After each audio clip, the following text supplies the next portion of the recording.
আসসালামু আলাইকুম ওয়া রাহমাতুল্লাহি ওয়া বারাকাতুহু। আমরা যারা আজান শুনি, আজানের জবাব দিই না, তাদের জন্য কিছু জরুরি কথা। এই ভিডিওটি শুনুন, তারপরে বুঝবেন যে এই জরুরি কথাটা কি। আজানের জবাব না দিলে আমাদের কি হতে পারে। জরুরি কথা।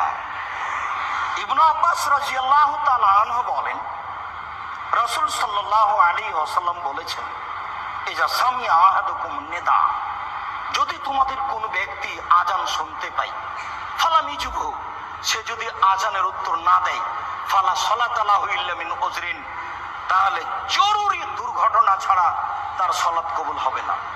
এই হাদিস গ্রহণীয়। আপনার কি জরুরি দুর্ঘটনা? জরুরি কথা। সেখানে বিস্তারিত এই ভিডিওটা ওইভাবে করা হয়নি আর কি। মানে এখানে তাহলে আজানে যদি জবাব যদি না দেওয়া হয়, তাহলে অবশ্যই জরুরি কোনো বিপদ আপদ আসতে পারে।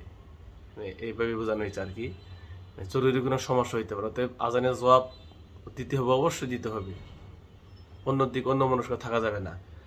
তাই আসুন আমরা যেন আজানের জবাব সঠিকভাবে দিতে পারি। ঠিকভাবে যখন আজান দিবে আমরা যেন সব কাজ বন্ধ রেখে, বা বন্ধ রাখা না, কাজ চলবে কিন্তু আমরা ওখানে আজান শুনবো আর জবাব দিব, শেষ দিতে হবে।